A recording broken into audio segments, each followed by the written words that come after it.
बिस्मिल्लाहिर्रहमानिर्रहीम, अस्सलाम वालेकुम नाज़रीन। आप यूट्यूब चैनल देख रहे हैं, मैं इमरान खान हूँ। इसको कहते हैं सेलिब्रेशन, या इसको कहते हैं जब इमरान खान को निकाला, उस्मान बुज़दार को निकाला, पाकिस्तान तहरीक इंसाफ की हुकूमत रजीम चेंज ऑपरेशन के नतीजे में ख़त्म की गई, तो उस वक्त पाकिस्तान पूरा बाहर आ गया था, हर शहर बाहर आ गया था। और जिस वक्त पंजाब में पाकिस्तान तहरीक इंसाफ की हुकूमत वापस आई तो उस वक्त भी पूरा पाकिस्तान सेलिब्रेशंस के लिए बाहर आ गया था। हालांकि इमरान खान ने कॉल नहीं दी हुई थी, कॉल दी अगले दिन की। और ये अगले दिन के मनाजिर आप देखिए, पूरे पाकिस्तान में जश्न मनाया जा रहा है। लाहौर, कराची, इस्लामाबाद, पेशावर, कोयटा, फैसलाबाद, मुल्तान, सियालकोट, हैदराबाद, कौन सा ऐसा शहर है जहां लोग जश्न नहीं मना रहे?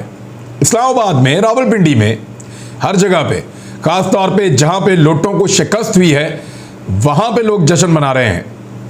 पाकिस्तान तहरीक इंसाफ ने ऐसा लगता है कि क्लीन स्वीप का प्रोग्राम बना लिया है।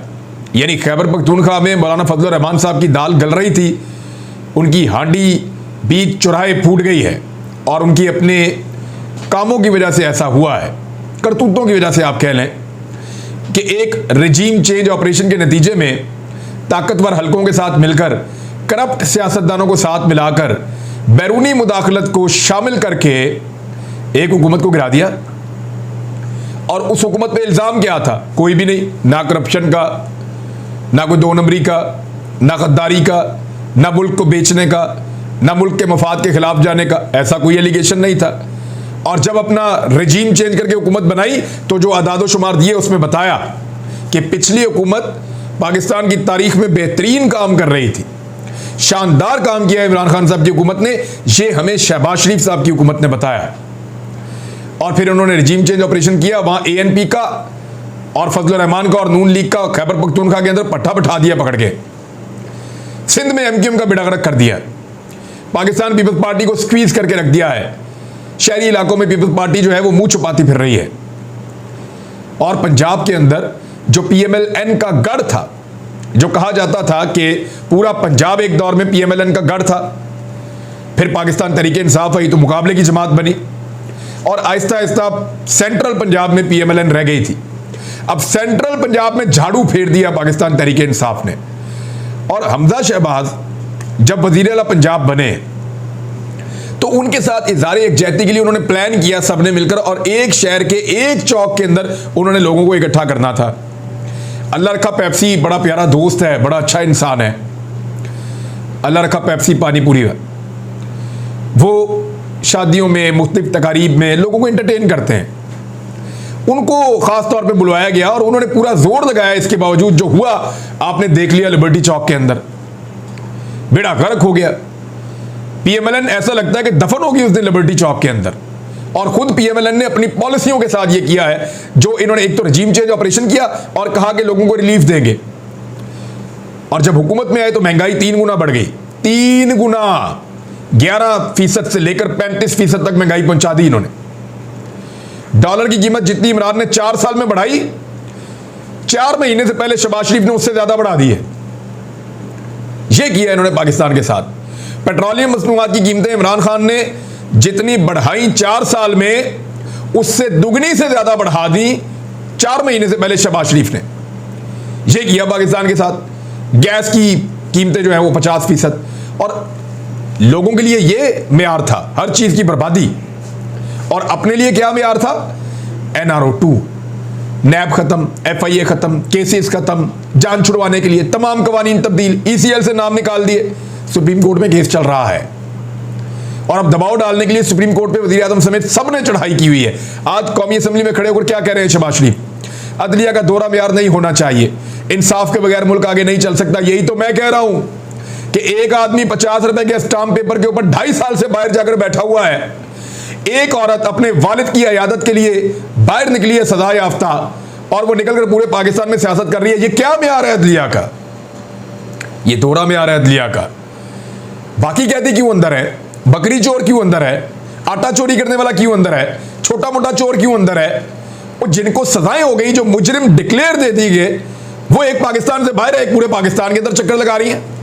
कोई पूछने वाला नहीं है। ये दोहरा मेयारी तो है कि आपके ऊपर फर्द जुर्म आयद होनी थी, आप जमानत पे बाहर निकलते हैं और पाकिस्तान के वज़ीर आज़म बन जाते हैं। उसके बाद आप किसी अदालत में पेश ही नहीं होना चाहते, आप कहते हैं मैं नहीं आ रहा, मेरे पास टाइम ही नहीं है, मैं काम कर रहा हूं। ना आपका बेटा पेश होता है, वो कहता है मैं वज़ीर आला हूं, मैं नहीं आ रहा, मेरे पास टाइम ही नहीं है, मैं काम कर रहा हूं। तो ये दोहरा मेयार नहीं होना चाहिए। शहबाज शरीफ साहब आप बिल्कुल दुरुस्त फरमा रहे हैं, और इस दोहरे मेयार को बतौर वज़ीर आज़म आप खत्म कर दें, वरना ये खत्म तो हो जाएगा, क्योंकि मामला पाकिस्तान की अवाम ने अपने हाथ में ले लिए हैं। शहबाज शरीफ साहब ने दावा किया उनको कई मरतबा वज़ीर आज़म बनने की ऑफर, शुक्र करें इन्होंने कभी कबूल नहीं कर लिए, वरना इस मरतबा ऑफर कबूल करके जो इन्होंने पाकिस्तान का हाल किया पाकिस्तानियों का, अल्लाह माफ करिए, पहले ही हो जाना था। वरना फिर मुख्तलिफ चीज़ों के ऊपर कि फॉरेन फंडिंग केस का, एक्चुअली तो वो ममनुआ फंडिंग केस है और वो सारी पॉलिटिकल पार्टीज की है, उसका फैसला क्यों नहीं आ रहा? तेल की कीमतें मेरे इख्तियार में नहीं है। यानी एक ऐसा वज़ीर आज़म है जिसके इख्तियार में पेट्रोलियम मसनूआत की कीमतें नहीं है, लेकिन इससे पहले वाला जो वज़ीर आज़म था उसके बारे में इन्हीं शहबाज शरीफ साहब का कहना था कि तेल की कीमतें बढ़ाता है 5 रुपए, ये कितना बड़ा जालिम आदमी है, 3 रुपए कीमत बढ़ा दी, लोग मर जाएंगे। खुद 100 रुपए बढ़ा दिए, लोग नहीं मर रहे, और इमरान खान ने 3 रुपए बढ़ाई थी तो लोग मर रहे थे। अदल इंसाफ नहीं होगा तो लोग आगे नहीं बढ़ सकते, मुल्क आगे नहीं बढ़ सकता। बिल्कुल ठीक बात कह रहे हैं शहबाज शरीफ साहब, बिल्कुल इंसाफ होना चाहिए। वही इंसाफ जो शरीफ खानदान को मिलता है अदालतों से, वो इंसाफ पाकिस्तान के हर आदमी को मिलना चाहिए। फिर अजीबोगरीब धमकियां भी लगाई हैं, कहते मेरे सीने में ऐसे राज दफन है जो नहीं उगलूंगा। ये वही काम शुरू कर दिया जो नवाज शरीफ ने किया था। यानी नवाज शरीफ साहब एस्टेब्लिशमेंट के साथ मिलकर जो जो खिचड़ी पकाते थे ना, बाद में उन्होंने धमकियां लगाई, मैं सारा कुछ बता दूंगा, मैं ये भी बताऊंगा, मैं वो भी बताऊंगा। एंड में ये दोनों भाई धमकियां लगाते हैं। अब शहबाज शरीफ साहब भी कह रहे हैं कि मेरे सीने में ऐसे राज दफन है जो नहीं उगलूंगा, अगर राज खोल दूं तो ऐवान हैरत में आ जाएगा। ये जी शहबाज शरीफ साहब की धमकी है। मरियम नवाज भी ऐसी धमकी, शहबाज शरीफ भी ऐसी धमकी, नवाज शरीफ भी ऐसी धमकी, और इमरान खान साहब ने तो वीडियो रिकॉर्ड करवा के रखी हुई है। तो पाकिस्तान के वो इदारे या वो मुख्तदर हल्के अपना एहतसाब कर लें कि हर आदमी जिसके साथ मिलकर वो कोई ना कोई गेम डालते हैं, वो बाद में इस तरह के बयान दे रहा होता है, वो बाद में इस तरह की धमकियां लगा रहा होता है। एक ने वीडियो रिकॉर्ड करवा के रखी हुई है, एक लंदन में बैठ के ये कह रहा है, एक खातून पूरे पाकिस्तान में फिर के ये कहती है, एक ईवान में खड़े होकर ये कह रहा है। तो इसका जवाब कौन देगा? अब ये धमकियां सारे के सारे एस्टेब्लिशमेंट को लगा रहे हैं और उन्हें कह रहे हैं कि जो आपने मिलकर हमारे साथ गेम डाली है ना, आने वाले दिनों में इनका बयानिया क्या होगा, जरा मैं 2 जुमले आपको बताऊं, ये आप याद रखिएगा। ये जरूर कहेंगे कि हम हुकूमत में आए नहीं थे, हमें लाया गया था। एक्चुअली हम पाकिस्तान को बचाने के लिए आए थे, हमें पता था हमारी सियासत तबाह हो जाएगी। ये जेल जा रहे थे, इनको पता था इनकी सियासत खत्म होने जा रही है। ये शब खून मार के अंदर और बाहर के मुख्तलिफ एलिमेंट्स के साथ मिलकर हुकूमत में आए। इन्होंने अपना NRO 2 लिया और पब्लिक का बेड़ा गर्क किया। ना ये पब्लिक के लिए आए, ना ये पब्लिक का सोच रहे थे, ना पब्लिक के फायदे से इनका कोई ताल्लुक था। ये बात तो आप कर लें क्लियर। इमरान खान साहब ने कॉल दी और उस कॉल के ऊपर जिस तरह का रिस्पॉन्ड कर रही है पब्लिक, क्या कोई सोच सकता है कि PMLN या नवाज शरीफ चले, आज ही नवाज शरीफ कॉल दे दें पूरे पाकिस्तान में कि लोग बाहर निकल आए, मियाँ नवाज शरीफ रात को इतने बजे खिताब करेंगे। 1 हफ्ते का टाइम दे दें नवाज शरीफ, 2 हफ्ते का टाइम दे दें नवाज शरीफ, 1 महीने का टाइम दे दें नवाज शरीफ, अरबों रुपए खर्च कर दें नवाज शरीफ। ये नहीं हो सकता जो आप देख रहे हैं। क्यों नहीं हो सकता? इसका मतलब यह है कि पाकिस्तानियों ने बिलाखिर बड़े लंबे अरसे तक धोखा खाने के बाद पहचान लिया है इस बात को कि कौन कौन धोखेबाज है। पाकिस्तानियों ने उन खानदानों को पहचान लिया और उनकी खानदानी सियासत को भी पहचान लिया जो हमेशा पाकिस्तानियों को वर्गलाकर, पाकिस्तानियों को जज्बाती करके वो हमेशा हुकूमतों में आते थे और हुकूमत में आने के बाद पाकिस्तानियों को भूल जाते थे। यानी PMLN ने तो जितना बयानिया घड़ा था या खड़ा किया था एंटी एस्टेब्लिशमेंट, वो तो ये था कि हमारे खानदान के साथ जुल्म हो गया, ज्यादती हो गई, ये हो गया, वो हो गया। इमरान खान ने तो ये नहीं कहा, उसने तो बयानिया बनाया कि पाकिस्तान के साथ और पाकिस्तानियों के साथ जुल्म और ज्यादती हुई है। उसने ये नहीं कहा कि मेरे साथ जुल्म हो गया, मेरे साथ, खुद बेचारा नहीं बना।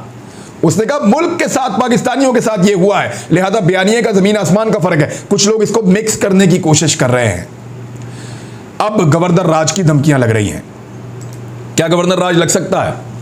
राणा सनाउल्लाह ने स्टेटमेंट दिया है, लेकिन पहले मून सलाई का उस पर जवाब देख लें कि राणा साहब 24 घंटे भी नहीं हुए परवेज इलाही को हलफ लिए हुए और आपकी हवाइयां पहले ही उड़ गई हैं। गवर्नर रूल के बारे में अहमकाना बयान देने से पहले आईन को पढ़ लें। अभी तो मॉडल टाउन में जो कत्लेआम आपने किया था उसका हिसाब आपको देना है। वैसे परवेज इलाही साहब इस मामले में बड़े क्लियर है मॉडल टाउन वाले में, और कोई पता नहीं इनको हिसाब देना ही पड़ जाए इसी टाइम के दौरान जिस टाइम में परवेज इलाही वज़ीर आला पंजाब बन रहे हैं। राणा सनाउल्लाह ने प्रेस कॉन्फ्रेंस में कहा कि मौजूदा सियासी हालात पूरी कौम के लिए लम्हा फिक्रियां हैं। सुप्रीम कोर्ट के फैसले से सियासी सूरत हाल खराब हुई है। सोशल मीडिया पर कल से जो गुफ्तगू हो रही है इस पर अफसोस है। फिर उन्होंने कहा कि गवर्नर राज जो है पंजाब में मेरे दाखिले पर पाबंदी गवर्नर राज का जवाब होगा, और उन्होंने कहा समरी वजारत दाखिला ने शाये करनी है और इस पर मैंने काम शुरू कर दिया है। गवर्नर राज के हवाले से राणा सनाउल्लाह कह रहे हैं गवर्नर राज होता क्या है? आप एक सूबाई हुकूमत के इख्तियारात खत्म कर देते हैं, वजीर आला उसकी कैबिनेट ये वो इख्तियारात नहीं होते, वो सब कुछ फ्रीज हो जाता है और गवर्नर के पास वफाक की जानिब से एक इख्तियार आ जाता है कि वो सूबे को कंट्रोल करे, सूबे की एडमिनिस्ट्रेशन को, सूबे की पुलिस को, सूबे की इंतजामिया को, वो सारी चीज़ों को कंट्रोल गवर्नर करना शुरू हो जाता है। इसको कहते हैं गवर्नर राज का नफाज। सलमान तासीर आखिरी गवर्नर राज के मालिक थे, यानी आखिरी आदमी जिसके दौर में गवर्नर राज लगा था वो सलमान तासीर गवर्नर पंजाब थे, और ये 2009 में लगा था जब अदलिया बहाली की तहरीक चल रही थी। थोड़ा अरसा के लिए लगा था, नवाज शरीफ जब एहतजाज करना चाहते तो गवर्नर राज पंजाब में लगा दिया गया था, लेकिन उसके बाद आइन के अंदर तब्दीलियां हुई थी, उसके बाद कानून बदला गया था। और इसके ऊपर अब जवाब आप ले लें कि फवाद चौधरी ने क्या कहा है। फवाद चौधरी ने वफाकी हुकूमत गिराने की धमकी दे दी उसके फौरन बाद। उन्होंने कहा हमने रद्द-ए-अमल दिखाया तो हुकूमत नहीं रहेगी, कोर कमेटी आज फैसला करेगी कि इस्लामाबाद में कब तब्दीली लानी है। राणा सनाउल्लाह बोंगी ना मारें बल्कि गवर्नर राज की शेक को पढ़ लें, ये उन्होंने कहा। और उन्होंने कहा गवर्नर राज की बातें करने वालों को पता होना चाहिए, फरूख हबीब ने कहा कि पंजाब में अवामी राज लग चुका है, अब गवर्नर राज की गुंजाइश नहीं है। इस्लामाबाद टोल प्लाजा से बाहर निकलें तो शहबाज शरीफ की हुकूमत वैसे ही खत्म हो जाती है। ये अवामी रद्द-ए-अमल 2 घंटे भी बर्दाश्त नहीं कर सकेंगे। वजीर कानून ने उसके बाद तस्दीक की और उन्होंने कहा कि गवर्नर राज पंजाब के अंदर हम नहीं लगा रहे। अगर पंजाब में वज़रा के दाखिले पर पाबंदी लगाई तो आप खुद वहां गवर्नर राज का जवाब फराहम करेंगे, ये राणा सनाउल्लाह साहब ने कहा था। लेकिन इस पर वजीर कानून ने कहा कि अदलिया के जो इख्तियार आइन ने दिए हैं वही रहेंगे। आज इजलास में अदलिया की पार्लियामेंट में मुदाखलत पर बात होगी। पार्लियामेंट अपने इख्तियारात का आइनी तौर पर तहफ़्फ़ुज़ जानती है। रियासती इदारों पर कौन हमलावर हो रहा है? पिछले 2 दिन में एक इदारे ने दूसरे इदारे पर हमला किया, ये आपके सामने, और गवर्नर राज का उन्होंने इम्कान रद्द कर दिया। अब सवाल ये है कि क्या गवर्नर राज लगाया जा सकता है? गवर्नर राज या सूबे में इमरजेंसी नाफज करने से मुतालिक आइन के आर्टिकल 232 से 235 तक वजाहत की गई है। बुनियादी तौर पर गवर्नर राज का मकसद सूबे के निज़ाम को वफाक के सपुर्द करना होता है। तहम 18वीं तरमीम के बाद, ये नवाज शरीफ ने और जरदारी ने मिलकर बनाई थी, जिसमें नवाज शरीफ को तीसरी मरतबा वज़ीर आज़म बनने का इख्तियार भी दिया गया था। गवर्नर राज को मुतल्लिका सूबे की असम्बली से मशरूत कर दिया गया है। आइन की शिक 232 के मुताबिक अगर मुल्क की सलामती, जंग या किसी अंदरूनी और बैरूनी खदशे के पेश नज़र खतरे में मुल्क हो और इसका सामना सूबाई हुकूमत ना कर सकती हो तो सदर मुमलिकत एमरजेंसी नाफज करके गवर्नर राज लगा सकते हैं। सदर कौन है? डॉक्टर आरिफ अलवी। लगवा लें आप गवर्नर राज। सदर भी पाकिस्तान तहरीक इंसाफ के हैं। तहम इसकी शर्त यह है कि मुतल्लिका असम्बली इसकी सादा अक्सरियत से करारदाद के जरिए मंजूरी दे। यह कैसे होगा? असम्बली तो इसकी मंजूरी देगी नहीं सादा अक्सरियत से।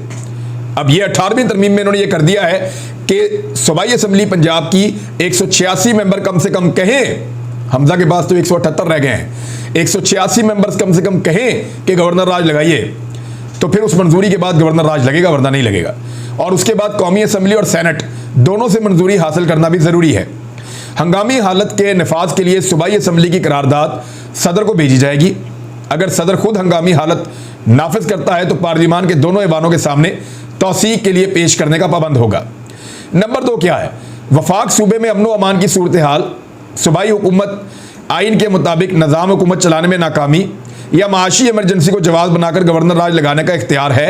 तहम इसके लिए मुतल्लिका सूबे की पार्लियामेंट से मंजूरी या कौमी असम्बली और सेनेट से मंजूरी मशरूत है।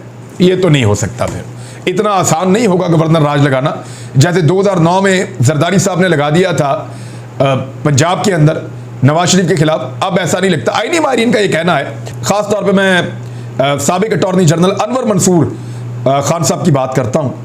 उन्होंने कहा कि जब तक सूबे का वज़ीर आला ना कहे कि सूबे के हालात ऐसे हो गए हैं कि वहाँ हुकूमत नहीं की जा सकती, सूबे का वज़ीर आला अगर वज़ीर आज़म से गवर्नर राज लगाने का ना कहे, वफाक सूबे में गवर्नर राज नाफिज नहीं कर सकता। उन्होंने कहा कि वज़ीर आला की अपनी असम्बली से भी इसकी मंजूरी लेना ज़रूरी है। ये वही बात है जो आइन के अंदर लिखी हुई है। तो अब इतना आसान नहीं रहेगा। बहुत सारे जो कानूनी और आइनी माहिरीन हैं, सेनेटर कामरान मुर्तज़ा ने बताया कि गवर्नर राज लगाने के लिए वफाक के बाद इख्तियार कहीं ना कहीं मौजूद है, लेकिन इसकी शराइत है जो मुश्किल है। तो इस तरह से इतना आसान नहीं होगा और सदर आरिफ अलवी के होते हुए गवर्नर राज लगाना मुमकिन नहीं होगा। ये अब तक की इतलात हैं। देख ले पाकिस्तान में क्या हो रहा है। नून लीग के लिए कौन निकला था और आज पाकिस्तान की हुकूमत बनी है तहरीक इंसाफ की, तो कौन निकला है। अब तक इतने अपना ख्याल रखिएगा, अपने चैनल का भी। अल्लाह हाफ़िज़।